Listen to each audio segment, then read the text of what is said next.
Cool, thanks, Ben. Is this volume okay? Can everyone hear me? Am I booming? Too loud? Okay, rock on, man. Yeah, so the talk's called Data Transforming Your Sewage into Signatures, which sounds cool, but there's some truth in that as well. I like to start things off with a quote.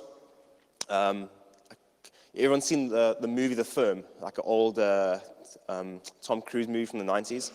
And it's basically about Tom Cruise, like this up-and-coming lawyer, and he joins this like small firm, but they have like tons of cash and like these really important clients. And it turns out they're basically like they're the lawyers for the mafia. And they have a security guy there who's basically like is the OPSEC guy called Bill Davendish.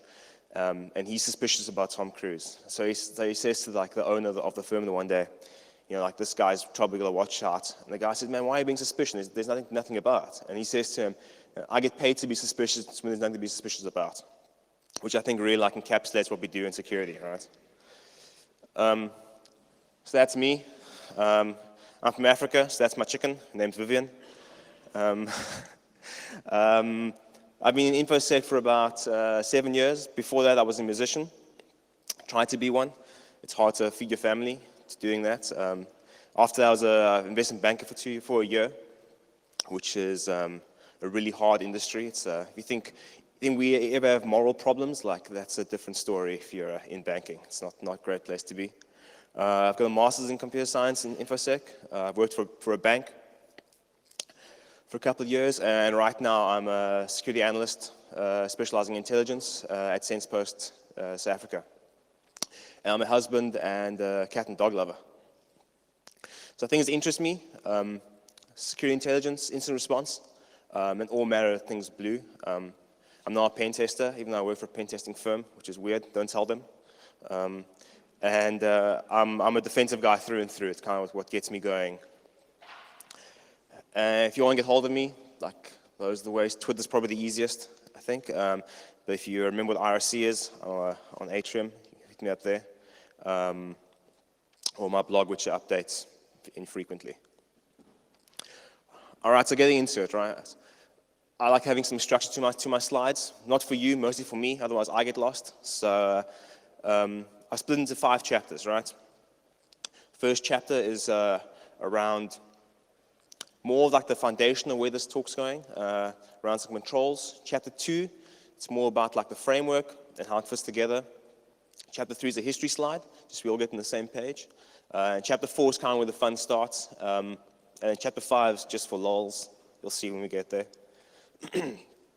But first, so this stuff over here is called hockeystraat, which is a South African moonshine, basically. It's made from peaches, amarula, lychee, and pineapple. So if you're allergic to any of those things, keep that in mind. And the whole idea here is like I'm going to be asking questions and like I try and get like a bit of a dialogue going. So to incentivize that, and since we have BruCON, if you ask a question, you answer a question, I'm asking around. Matt will help me out, handle a shot glass. We can't shoot in this room because it's old. I've just been told this building's 1 year older than Belgium itself, so I don't want to be spilling stuff on the floor. But we'll get together afterwards at the bar and we'll just we'll do some shots. It'll be cool. So chapter 1, the defensive toolbox. So as defenders, we've been told that you layer things, right? It's defense in depth. There's lots of things. And you're never quite done. You just keep piling them on top of each other, right? It's like antivirus. We all know how antivirus works. And just to kind of distill it down to its core concept, it's a signature-based system, right? So you give it a DAT file. The DAT file's got signatures or known malicious things. Antivirus then sits wherever, if it's a network antivirus or normally on the endpoint, and it looks for those malicious type of snippets. If it matches something that it knows is bad, flags as bad, quarantines it, or pops with dialogue which you can ignore, whatever the case is, right? And we get intrusion detection systems, IDSs or IPSs, the prevention side of it, and they actually work very similarly, right? Also, you configure it with say signatures. So someone has gone out and said, these things are known bad, known malicious things. If you see these things, flag them off, send an alert or prevent it or whatever, however it's configured. But the core concept is very similar to how antivirus works, right? You have a set of known bad things, and you apply that to things you see coming into the control.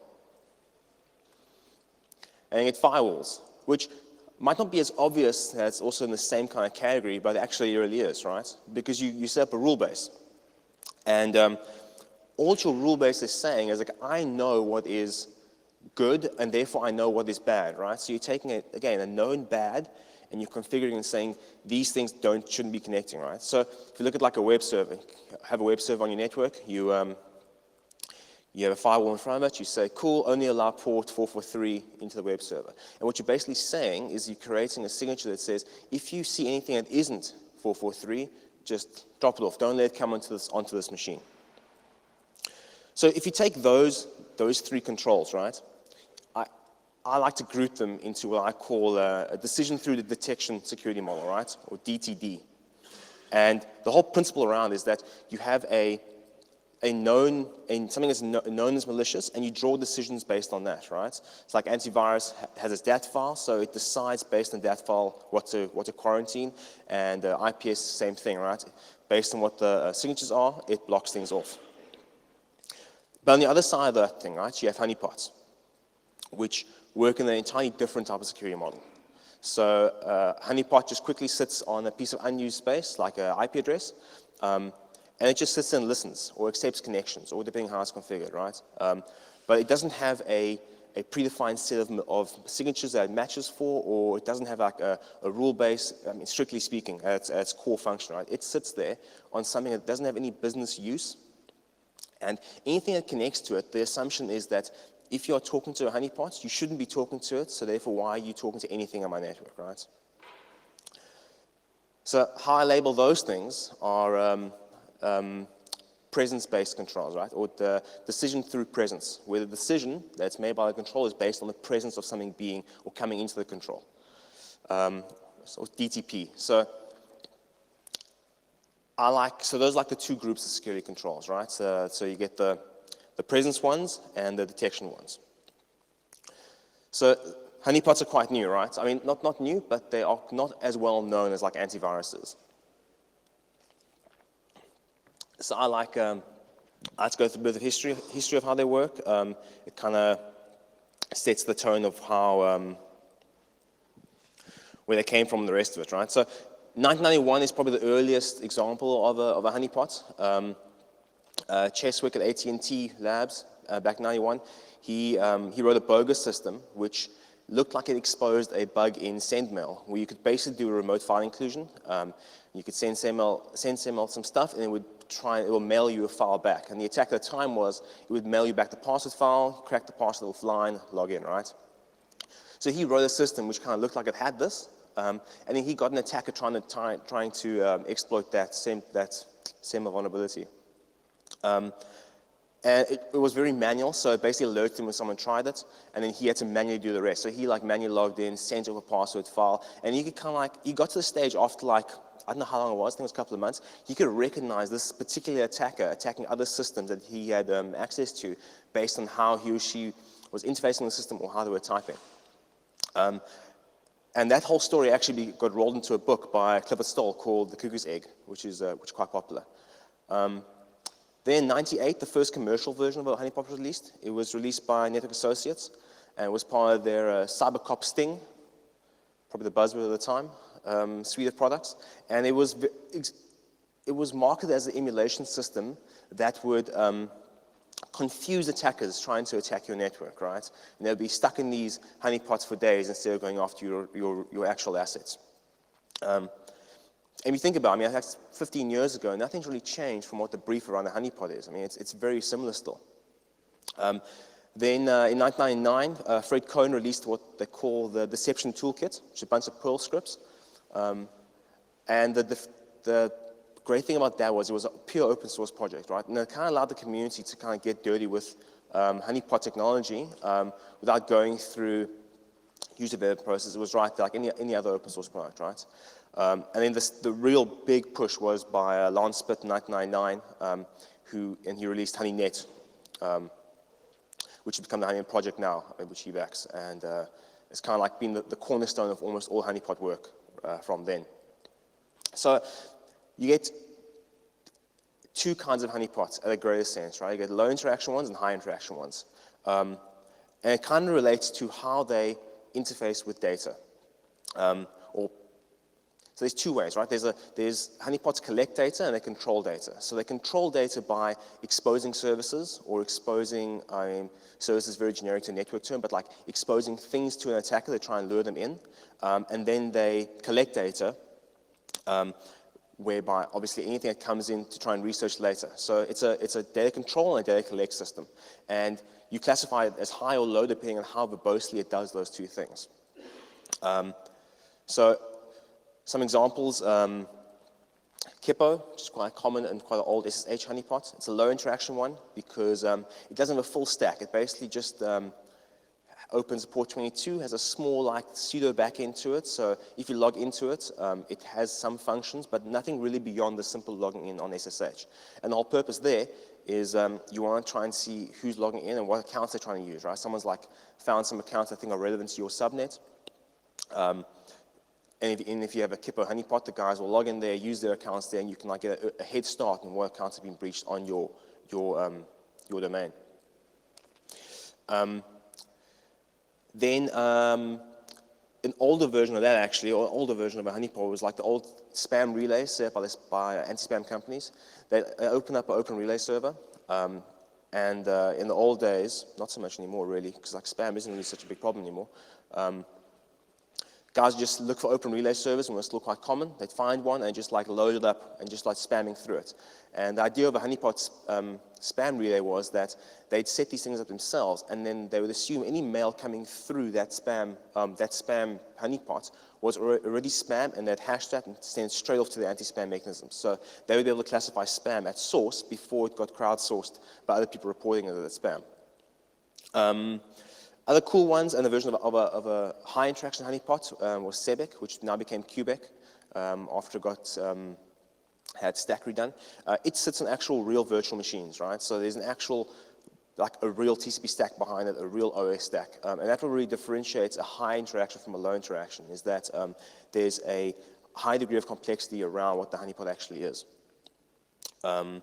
And then there's a middle ground between them, which is called like a medium interaction, but I like calling them goal-based or goal-focused honeypots, where it almost looks high interaction based on the complexity behind the honeypot, but it only looks for one specific thing, right? So there's a honeypot called Trigona, which its sole purpose is to pull down malware payloads. So it has a TCP stack that's mature enough to accept a initial exploit from a botnet. It will then do a botnet talk back to the CNC server to the point where it gets the final malware payload, right? And at that point, it will save the connection, save the malware down for analysis later. So it's quite a complex stack, but it's not full-on VM, right? It's still at a pseudo stack basis. Other kinds of honeypots, which are not really honeypots in the purest sense, but they kind of fit into it. One is honey tokens, also popularized by Lance Spitz, and the idea there is that it's a piece of information which has no value, right? So the easiest example, if you look at a database, okay? You have a database somewhere, and you create a table called director salaries, and you know that if anyone tries to attach or tries to access that database on that database table, there's no reason for them to be doing it because there's no real data inside. It's only there as an enticing target for someone who's trolling around on a SQL database. Another example of those are credit card numbers that they place into big credit card databases, and they know that these credit cards aren't issued to anyone. They shouldn't be moved. They should never transact. So if anything comes across the line on those numbers, something's gone wrong, right? Like, something's been breached, but that never happens, so it's cool. And then another interesting one is called Libria, which is also refers to the tar pit honeypot. It was written specifically as a response to the code Redworm, which sped at an incredible speed when it was running. And the idea was that a Libria honeypot would sit and wait for a code Redworm to connect to it, and it would acknowledge the connection, respond to the connection, but it would feed data to the code Redworm in very, very slow increments, basically locking the code Redworm down and not allowing it to move to any other targets while it just basically sat there feeding it bits.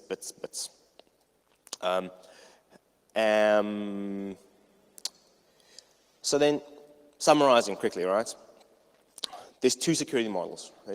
There's a detection one and a presence one. Detection ones rely on known malicious stuff being configured up front and consist of like antivirus, firewalls, IPSs. And the presence ones rely on unused IT space, right? Something that you can kind of throw away with no real business use. And are characterized by honeypots.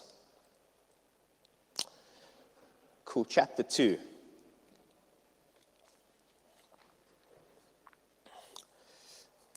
So, as they say in Thailand, DTD and DTP are like same but different, right? They're very similar in lots of regards, but there are subtle differences. And the easiest way I found to kind of like look at those differences is to break them up into two distinct phases, right? A discovery phase and an action phase. Now, both of the detection and the presence controls, they both have a discovery phase and they both have an action phase, but they kind of do them in a different way. And what I find helps is looking at them on a costing basis, right? So what does it cost to do each phase for each control? So you look at the discovery phase for a detection-based system, right? You have, I'm going to read it out and I'll talk about it now. You have the total cost of research, right? Divide by n, where n is nodes, and you add to that the distribution cost times by the amount of nodes you have. Right, so if you think about it in terms of antivirus, and I keep going back to it, but it's a really easy example to talk to. You have antivirus, and someone has to figure out what the known malicious bad is, right? So someone has to do some research. Someone has to go and write those DAT files. And so that total cost of research is really that, the cost of someone sitting there, clunking away, writing signatures, right? But the cool thing about it is that you only do it once, right? You only write those signatures once, and then you can distribute it amongst n amounts of nodes. So if you have one client for antivirus, then every pound you spend writing research is only for that one node. But if you have 10 nodes, it doesn't really increase the amount of time you spend doing research, but you now can basically divide that work over those 10 nodes in the profitability mode, right? And then there's a certain cost as to what it takes to distribute those signatures to those nodes. Luckily, we live in the future where internets are really cheap most of the place. So I normally take distribution cost and I wipe it to zero because it doesn't really cost anything to update anything, right? Then if you look at the second phase, which is the action phase, right? And here I cost it as being the amount of nodes times the false positive rate. And it's almost an inverse to the research side, right? So like, give me an example, right? So you can be writing signatures for an IPS, okay? And you can sit there and you can say, you know, I've seen most malware uses TCP, so I'm going to make my life easy and just say everything TCP is malware. Easy, one signature to rule them all, right? And while that brings down your cost on the research side severely, you pay a penalty at the action side with false positive, because every single thing coming down the line, coming through the IPS is going to be kicked off, right? So you basically, you pay the price of being a crappy researcher in the action phase based on a heavy research distribution model, right? And there's a middle ground to walk, obviously, you know? So if you go out and buy a piece of antivirus, if I install it on my Windows machine at home or someone else installs it on their Windows machine in America, it's the same signature base, right? And it's the same piece of endpoint software. So they have to have some generalization to make it relevant to a lot of people, but they can't make it too generalized, otherwise they end up at a point where it starts flagging, you know, system files as being bad, which also never happens, of course.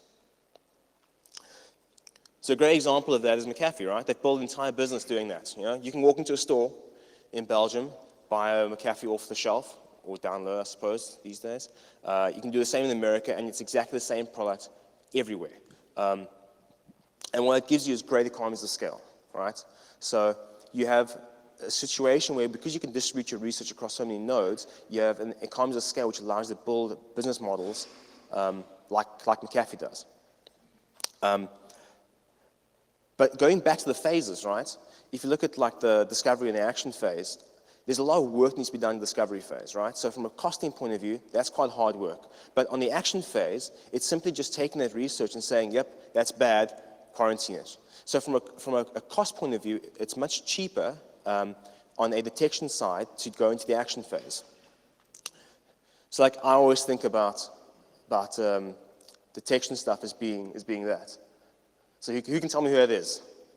Anyone? Tony Montana, cool. Matt, give the man a shot glass. Tony Montana from Scarface, right? And if you remember the movie, he basically was really good killing things with an M16, right? And that's how I think about antiviruses. They do a lot of work up front, but they really get really good at actioning things, right? Once you get to the action phase, there's no thought process involved. It gets done straight away.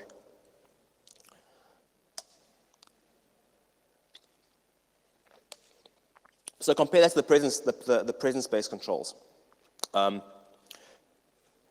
So like the cost of discovery there is basically if I, and where I is the existence of information. Because you're sitting on an unused piece of IP space, you can say, if I see something coming in, it's probably bad, right? And that is the entire decision of discovery. That is how you decide if something is going to be is discovered by a honeypot, right?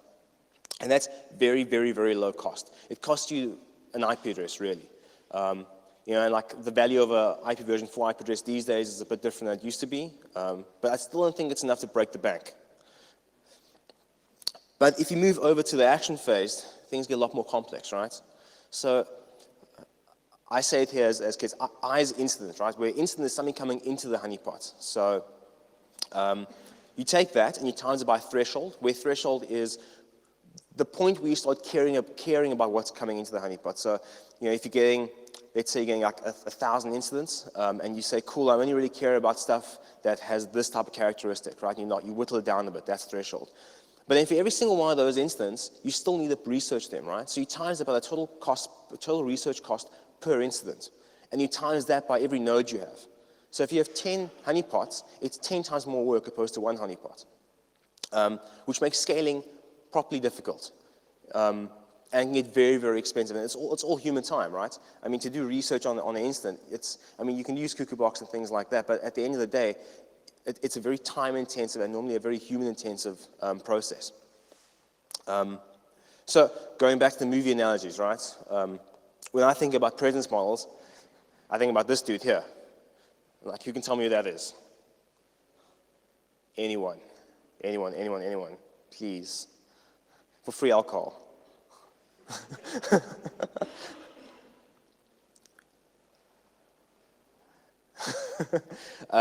So that's Patrick Jane from The Mentalist, right? And if you haven't watched The Mentalist, which I'm assuming no one has since no one's answered me, he basically, in the show, helps the police as a mentalist through social engineering and through micro-expression stuff to kind of read criminals, right? And the whole premise of the show is that he can walk into a situation and say, that dude's lying, you're not really who you say you are, and you killed that person because of this, right? So, but he's a bit of a coward. So he's very good at saying what's going on, but then when the guns come out, he's out the door first. And that's very similar to what presence is, right? So in the discovery phase, it's almost like magic. Just because something appears and it's there, the honeypot's like, yeah, man, that's it. I found something. It's this. But when you actually action something, it's very, very hard. And that's why I like the Patrick Jane analogy around that. So again, to summarize, detection stuff, great at economies of scale, and really good at the action phase. I think Tony Montana. Whereas presence, horrible at scaling. It's like pure linear amount of effort needed per extra node added. But really good at discovery phase, right? So I did this research as part of another piece of work, right? And I came to the decision that I've got two models, right, and two sets of controls. They are very similar, and the one does one thing really well, and the other one does something else really well. And it would be really cool if I can hack the two together and just have one model that does both things epically cool. I mean, that's the dream, right? And I said, if you have a hybrid model where both the action and discovery are both very strong, kind of like this dude, right? where like the detection is magic by itself, and he'll still punch you in the face or hit you in the face with a cane. So that was really how the hybrid model came about, right? Trying to build something which has both the strong aspects of the presence side and the detection side.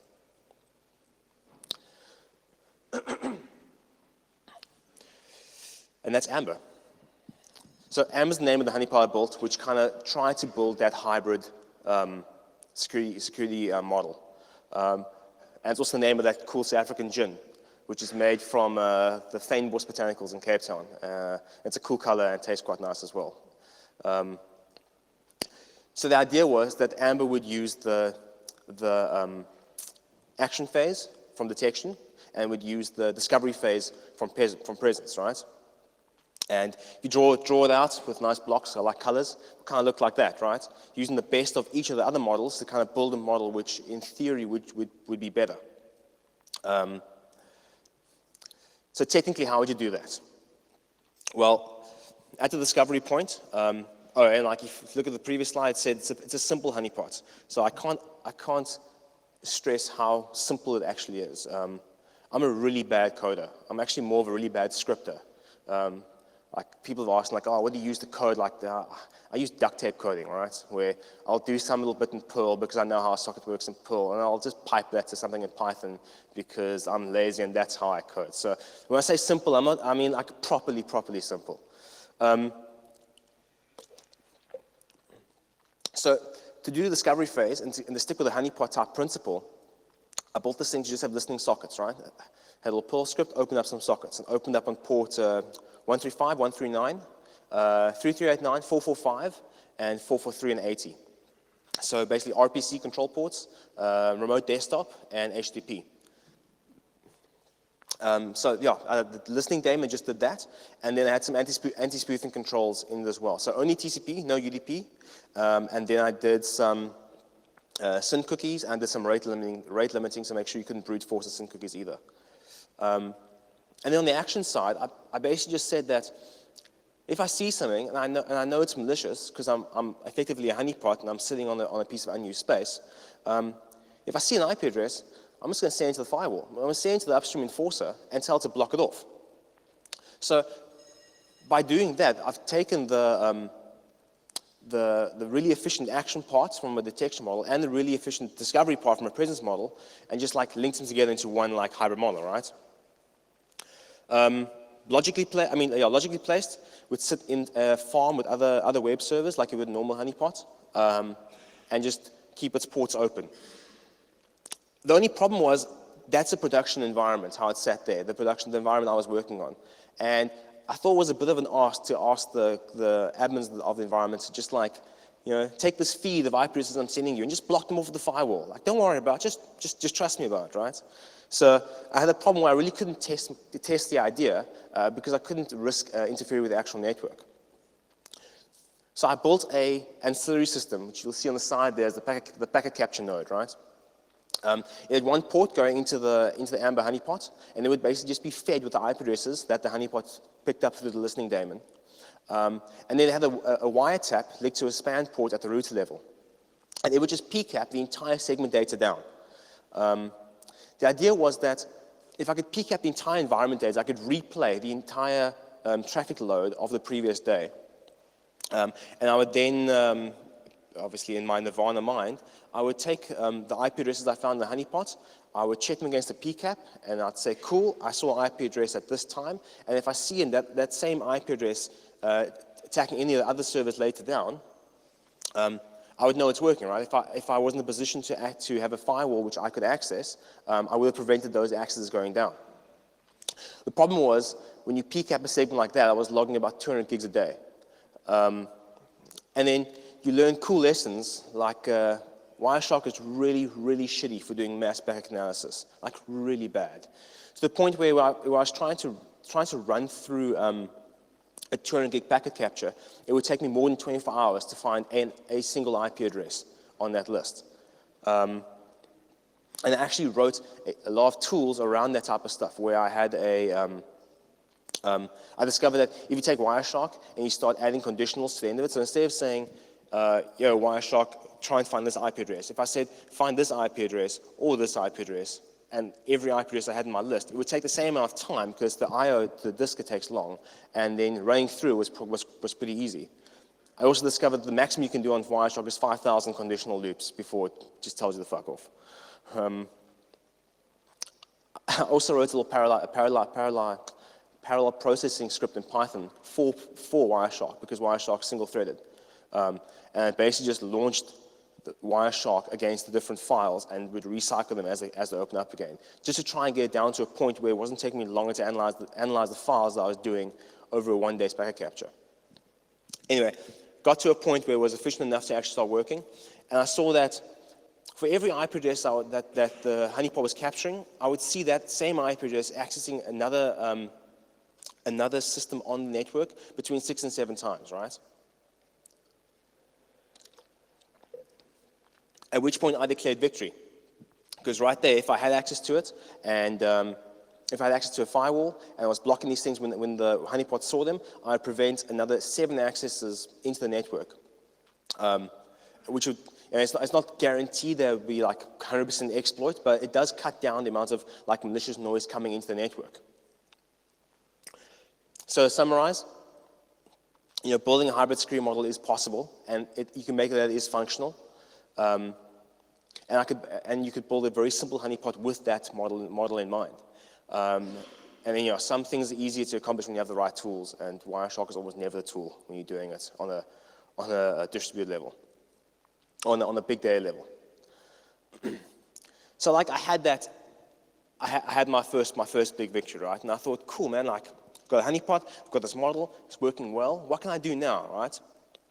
And I thought, maybe I can have if I have like a bunch of distributed nodes, I'll get like, I'll deploy one in America, I'll deploy one in Germany, in Singapore, in Australia, in South America, and they'll all like collect data together and like this big view, right? And I had this idea of this like threat tsunami, and as like these things roll in over time zones, you'll see like the same IP addresses collecting across, and they'll hit something in Australia, then they'll hit something in the UK, and I had this like whole thing mapped out in my head. It's going to be amazing, right? So I did that. I bought 2 VPSs to supplement the one I had in South Africa already. One in Germany and one in America, for the pure reason that it's very cheap to buy stuff in America and Germany, and I was funding this myself. So I ended up having three of these little Amber nodes, and I started collecting data, right? So after 9 months, I had like 2,800 IPs logged on the South African one, 1,100 in the German one, and 10,000 addresses logged by the American one. And I said, cool, man, let me take these addresses and start mapping across like how often the IP address appears in a separate node, what the time differences are, and I start building this threat tsunami, right? So who wants to hazard a guess of what the correlation rate was on average between all 3 nodes? You said 3%. Give Matt, go run and give Adam a shot.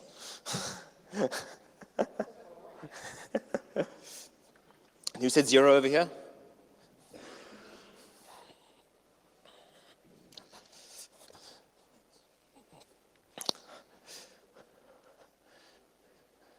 So then, yeah, I suppose there's no surprise that it was an absolute 0 correlation rate, right?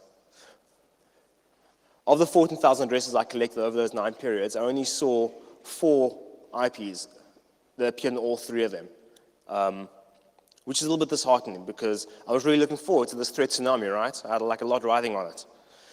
So I thought, let me take the 16,000 addresses from openbl.org, right? And what openbl does is they have a bunch of listening nodes, very similar. They also collect IP addresses, but it's more. It's also they have known spammers, bots, and they basically have this list, and you can choose what the period is. So I took the 360-day one, which is like close to the time span I was looking at, and I followed that into the data set as well. And who wants to guess what the correlation went up to then? Say again? So 0. Matt, can you give the man a shot glass as well? Yeah.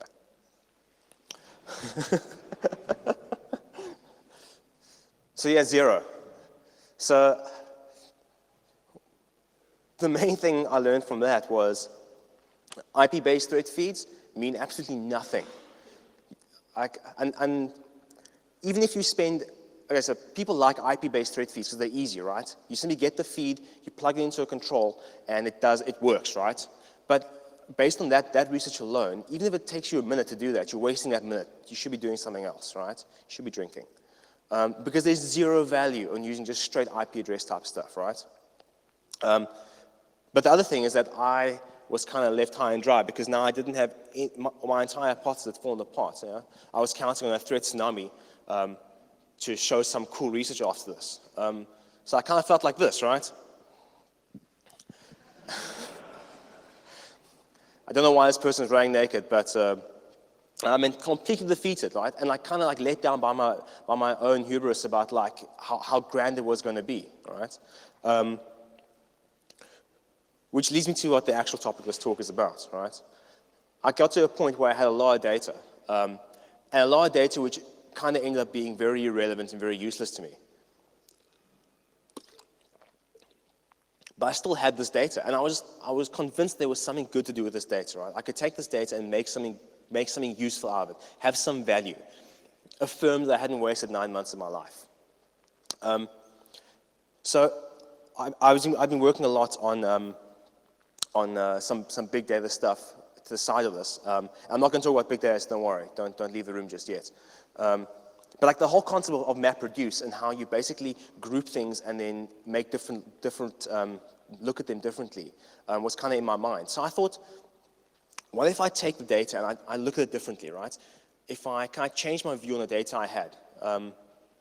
So what I had from the honeypot was the source IP address of the connecting host, the destination port where it connected to, and the time, right? I said simple honeypots, so nothing fancy beyond those 3 things. And I thought, with those 3 things, what could I do? How could I try and coax some more value out of this data? And the one obvious one was I thought, well, let me try and geolocate the IP addresses, right? Let me try and factor them into something that's a bigger set, something that's maybe a bit more common, and based on that, maybe I can see something else happening. So I did that. Geolocate the IP addresses to countries, because you can geolocate to cities and suburbs, but the accuracy is quite low, and you lose a lot of. You can get to countries about 99% of the time, whereas if you go to distinct points, like a building in China somewhere, it doesn't. It's very unlikely to get the accuracy. So I kind of grouped all the IP addresses based on country across all 3 nodes, right? I got something like that. So there were 105, between 100 and 110 countries for every single node. And this is the snippet of the top 10 countries per node, right? Where Taiwan was the most prevalent country to access the honeypot on the American node. And China was the highest for both South Africa and the German node. But what's interesting about this data set, right, if you start looking at how they actually fill up, is a lot of Brazil going on there as well, and a lot of Germany as well. So there's certain commonalities in the data sets just based on countries alone. So if you just look at the top one and said, yeah, China knew that, nothing new, move on, it's not that helpful. But by kind of looking at the bigger picture and looking across the nodes, there is a different story being told here, right? So I said, that's interesting. What if I take that and I kind of score them based on where they sit in every single node? The idea was let's say I have an enterprise, right? I've got 3 campuses. I've got a local South African campus, a German campus, and an American campus, right? And I have 1 node in each of those campuses. And they've kind of shown me this. This is what their top 10 connecting countries were. And if I take that list and I combine them and I score them, where let's say for example 10 is the most dangerous, so Taiwan, China each get 10 on those nodes, and I score all the countries down and I add them up and I combine them.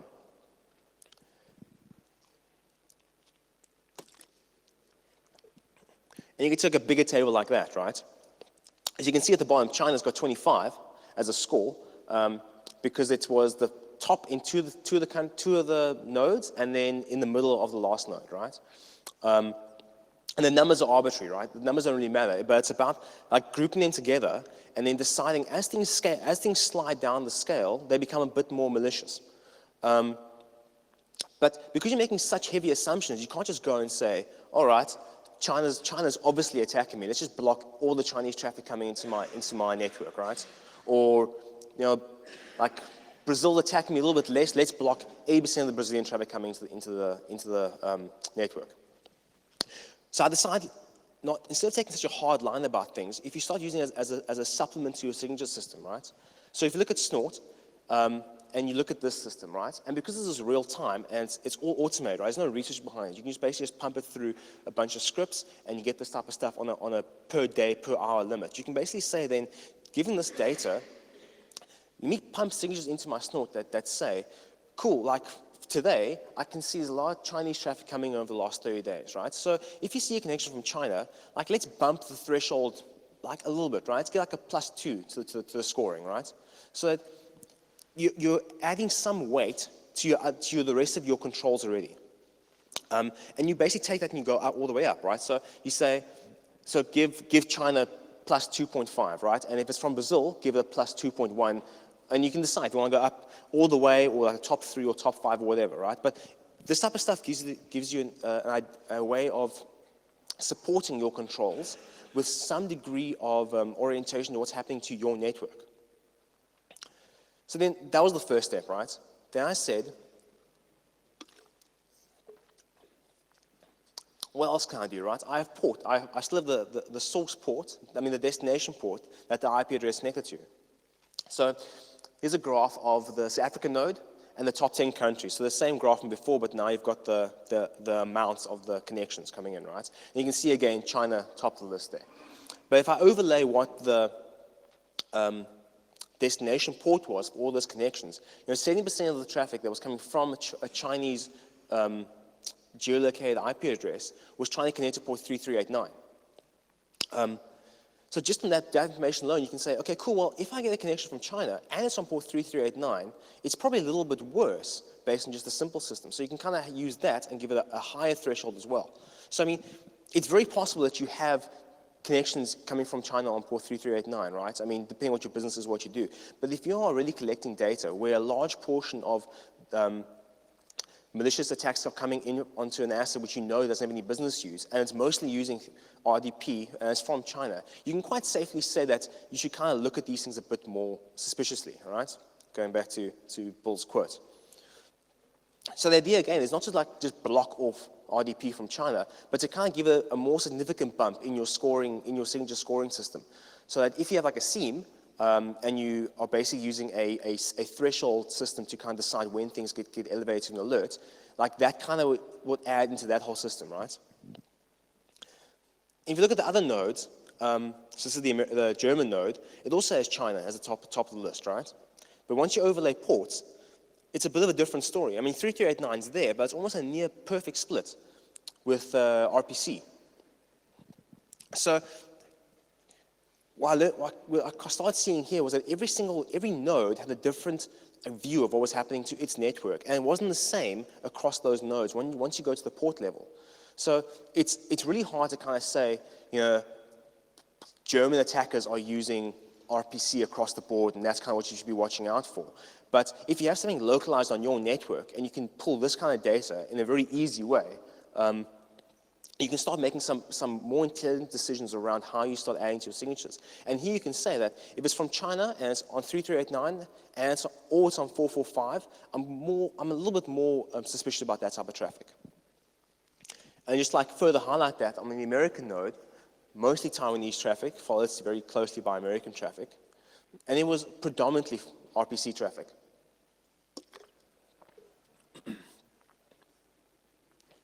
So the things I learned, right, through this 9 months of running into cactuses, that honeypots are really useful tools, right? They don't get used a lot, and I think it's because they're very different and they're associated with a very heavy cost to implement. But they're really useful because they are so different in how they work. If you just look at VirusTotal, how many different types of antivirus you can throw at a network and how many different firewalls there are, but at the end of the day, it's all kind of the same type of stuff, right? But the honeypot has a different view, and it's not saying it's better or worse, it's just different.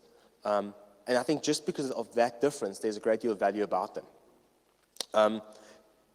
You can get yourself in trouble making assumptions or making hypotheses about things. which is a big lesson I learned for myself. And then there's more to data than just the raw elements, right? Just looking at the raw IP addresses and the raw ports really didn't do anything in this research for me. Only once I got to a point where I started factorizing stuff into groups of things and then making decisions on that, that's when I started getting useful information about.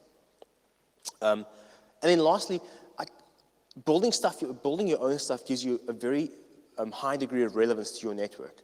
Like in the previous slides in the bar charts, where every single node had a very different pattern to what was coming into it, you could, by building your own stuff, you can kind of add those relevances into it. I always look at thread feeds, right? Because I deal with like thread intelligence and stuff, and I look at the thread feed and like they just publish things down to you, okay? And it's really hard to draw actionable intelligence from it, right? It's like a massive buzzword as well. Like, how do you draw actionable stuff from those type of things?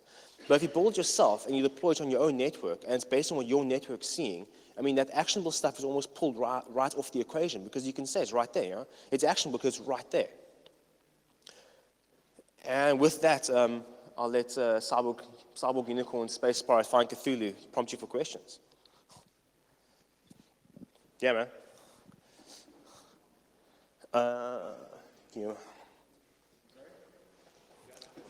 Yeah, if there's a question, a drink, yeah.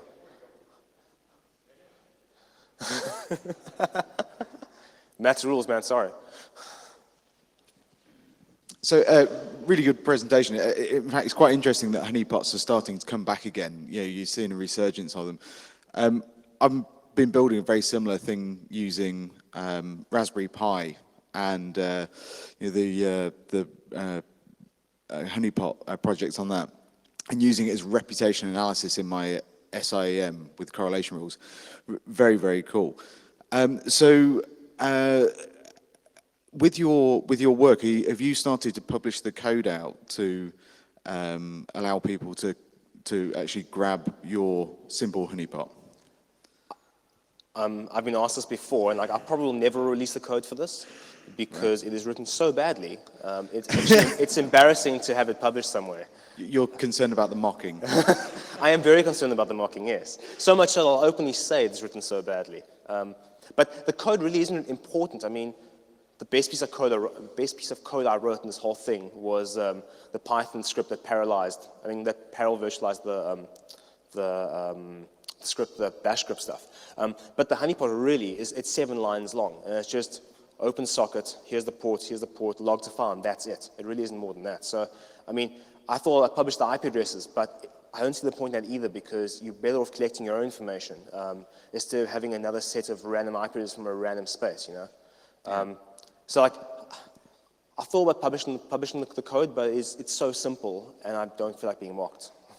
Yeah, I think the value is probably less in the code, more in the correlation rules that people could use. So, you know, pick the top 5 SEMs and give examples of that. I think that'd be really useful. Oh yeah, man. That's a good idea. Actually, I'll look at doing that. That's a cool idea. Thanks. Cool. Any more questions? Yeah. Well, you need a question. My question is regarding to your correlation rate. Did you try to first weed out the known IP addresses of those? Thanks.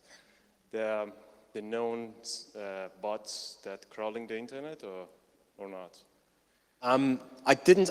I kind of, as part of the threat tsunami plan, right? I kind of had like those type of rules, but because it got to a point where there was just no similar stuff.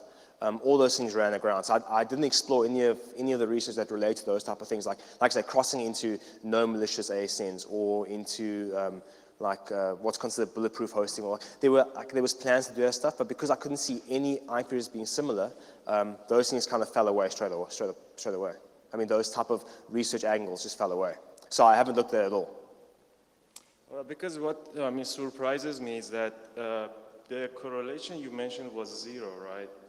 You should at least pick up some correlation for some of the known bots like Shodan or Shadow Server, which, I mean, what I'm observing on a daily basis, they scan your nodes.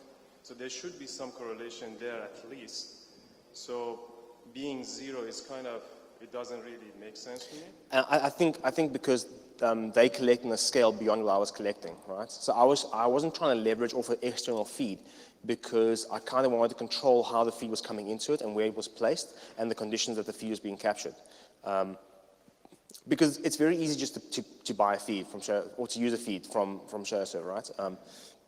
But I was really trying to see what I can do based on what the timings were, and having your own bots, what you could do from that point of view. So I agree with you. If I had crossed with, or if I had folded into those sets, I probably would have seen a lot higher correlation. But I was really trying to focus on a homegrown solution and what you could do with your own type of intelligence.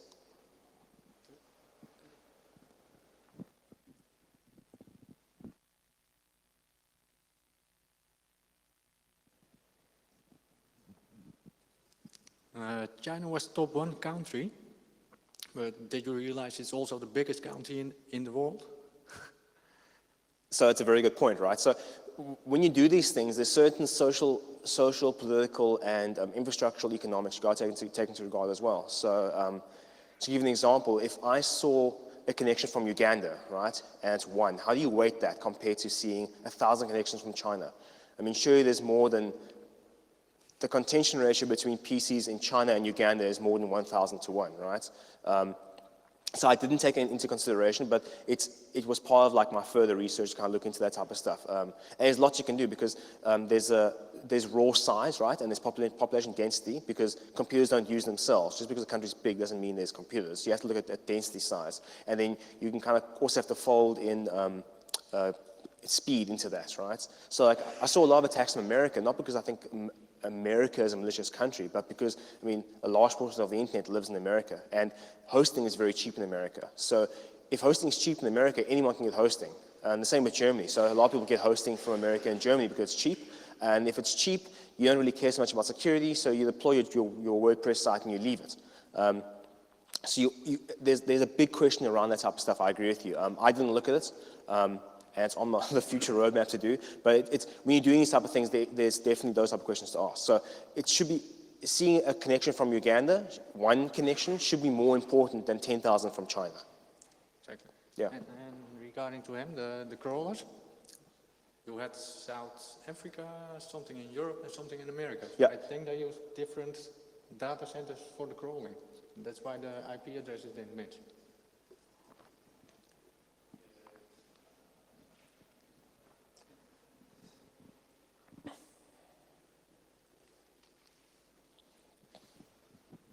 Did you do any correlation of which countries connected the least to your honeypots, and had the number of countries that you actually had there? Was there anyone did the Pope visit your honeypot or Vatican City? I think it could be funny to add to the presentation also. Actually, it's a very good point. I didn't look at least.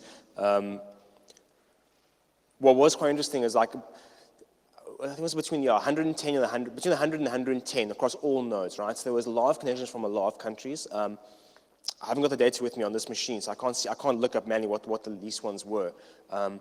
But just based on those counts, right? It would seem to be quite across a lot of countries. I didn't check if the Vatican came. When I go home, I'll find out, and I'll publish a post about it. Definitely, I'll do a tweet about it. Thanks. That's a really good idea. Yeah, so maybe I'm wrong, but I think that the geolocation isn't irrelevant. It's more about reputational analysis of the IP. So I don't care if it's from Uganda or China or America. It's more whether that's been directed towards my actual honeypot. And so, spending more time analyzing that irrelevant of country, I think would probably give you better results. So like one of the approaches I took was any system that touched my honeypot on, let's say, Kippo as an example. So anything that SSH to my network, the reputation of that IP address dropped dramatically. And if it was China, yeah, that's quite interesting. But in reality, somebody's SSH to my machine, and I don't care where they are. So, yeah. What are your thoughts on that? Do you think? I'm interested to know why the geolocation was so important to you. So the geolocation allowed me to move away from the raw IP address and to look at a higher level. and it allowed me to do certain generalization rules, and then not to make hard decisions based on that, which I couldn't do in hypothesis, right? So I had to group it somehow. I disagree with you that there's no value in geolocation, in the sense that, and back to the Ugandan example, the probability of a compromised machine being in Uganda is lower, just on raw numbers opposed to America, right? So, and I haven't got any data to back this up, but if I see something like attacking me from that point of view, it might be more targeted than just the run-of-the-mill type of stuff. That's my thinking. I could be wrong. But I think it's definitely worth investigating more than just another connection from a very well-populated geolocation. But I see what you're saying about it being irrelevant because it's already on your side, right? And the geolocation became important when you're trying to have multiple data sets together. That's what my use really was for it. From multiple locations, combining data sets.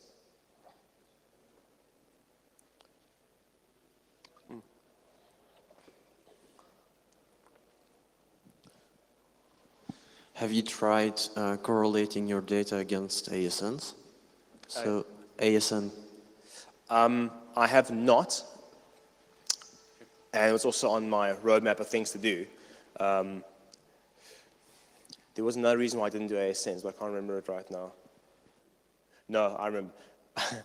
I chatted, Wim asked me the same question a couple of months ago, and that's something I was meant to do. I haven't looked at it directly, but I'm working on a second generation of this that captures a little bit more data than just the IP address. Not a full pack capture, but I don't know, maybe a meg of incoming data. That's a bit much as well. And with that new data set, but the same idea of trying to transform through the data instead of taking on face value, I'm looking at trying to see how that affects it. And then I'll do ASN, and then I'll do what headers come through at the very first being any raw bytes, things like that, timings as well. So it's on my map as well. Thanks. Did you check for, here, sorry. Sorry, thanks. Yeah. Did you check for Tor exit nodes, VPN known exit nodes and that kind of traffic? No, I didn't. I would have, if there were common nodes, I would have checked for those type of things to make sure I wasn't just labeling something as being a common point of access because it was simply Tor. So I didn't check because I didn't think there was that much value in labeling things as being Tor networks.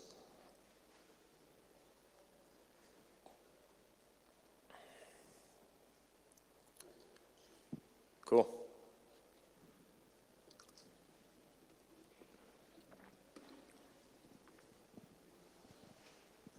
Did you lose any honeypots while running the test of 9 months? No, I didn't. The likelihood of me losing them was more about me breaking them myself somehow, because they weren't high interaction honeypots, right? So the stack wasn't that involved, so there wasn't any real vulnerability into it. I mean, at worst, someone could actually. I had this slide about Bernard talk about. So in the portions, there's the listening daemon, and then there was the enforcer. Above that was a watchdog script that kind of sat, and the watchdog script was made as a state machine. And it checked what state the honeypot was in. If the honeypot wasn't in its active state, it would nuke the entire thing and rebuild from the ground up because it was so simple.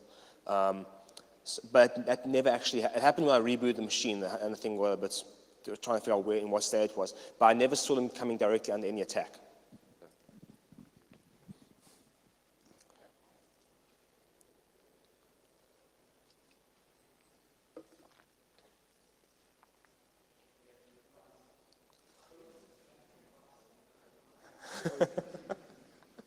I'm just also wondering if you checked any web application attacks or something, because if you look at your top country, China, in a few cases, it's, okay, you see some SMB traffic, but that's blocked on your firewall anyways. So while it's cool, what's the value of learning that? So I didn't look at web stuff because the honeypot was too simple to have any kind of web stack around something. But I'll answer your question now. Give me a second.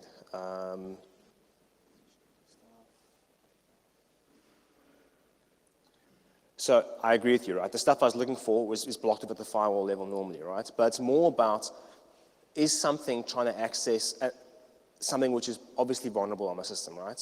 So an IP address is coming at me on 445, right? Shouldn't be, so why? So but on that decision alone, you could say, like, if you look at the scan, right? If someone scans a block with a straightforward Nmap scan, they're going to hit that honeypot on 445 at some point. And based on that alone, you can say, cool, lock them off. It's more for like, it kind of stops the information gathering type of stuff. I mean, this is never going to stop an advanced attack, right? Because it's outside the network, it has no web front end, doesn't look at anything like that. But I think if someone is poking around your subnet, it will look at that type, it will find that type of stuff.